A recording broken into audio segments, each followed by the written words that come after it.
Hello, કેમ છો બધા? મજામાં? આજે આપણે બનાવીશું મસાલા ભીંડી સબ્જી. તો તેના માટે મેં અહીંયા ભીંડી લીધી છે 300 ગ્રામ વજનમાં.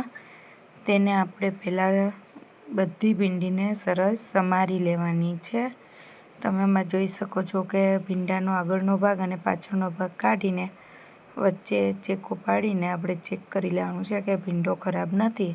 ત્યાર પછી આના 2 પીસ આ રીતે કરી લેવાના છે. બધા ભીંડાને સરસ આ રીતે તમારે સમારીને રેડી કરી લેવાના છે. અહીંયા આપણે આ બધી ભીંડી સમારીને રેડી થઈ ગઈ છે. ત્યાર પછી આપણે કઢાઈમાં તેલ ગરમ કરવા મૂકેલું છે. મેં 1 મોટો ચમચો, હવે એમાં આપણે જે ભીંડી સમારીને રેડી કરેલી છે તે ભીંડાને આપણે સેલો ફ્રાય કરવાના છે. સૌપ્રથમ આપણે અને ભીંડા સરસ આ રીતે ચમચાની મદદથી મીડિયમ ગેસ ઉપર બધા ભીંડાને હલાવીને સ્વાદ પ્રમાણે આમાં થોડું નમક એડ કરવાનું છે. ત્યાર પછી આપણે આ રીતે ભીંડાને બધાને ફ્રાય કરી લેવાના છે, સેલો ફ્રાય. અને તમે અહીંયા જોઈ શકો છો કે ભીંડા સેલો ફ્રાય થવા આવ્યા છે.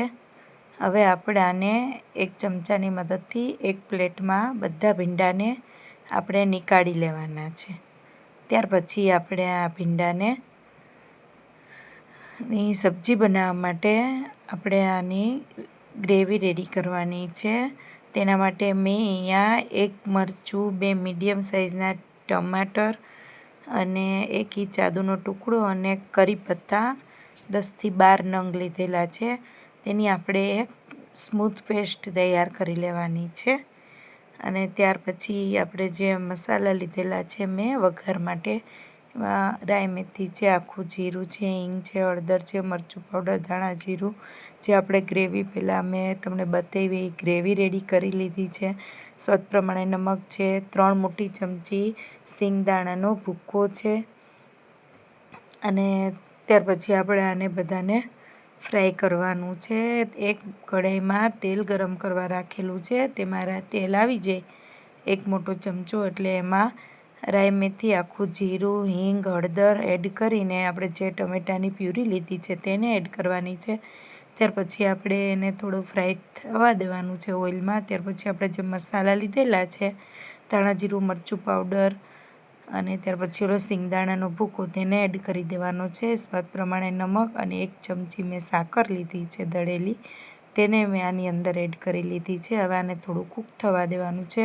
તમે જોઈ શકો છો કે સરસ તેલ છૂટું પડી ગયું છે આપણી આ ગ્રેવીમાંથી, એટલે આ સરસ મસાલા આપણા બધા કૂક થઈ ગયા છે. અને આમાં મેં મોળી છાશ થોડી એડ કરી છે. તમારી પાસે છાશ ન હોય તો તમે આની અંદર દહીં પણ એડ કરી શકો છો, મોરું હોય તેવું. ત્યાર પછી આપણે આને થોડીવાર કૂક થવા દેવાનું છે.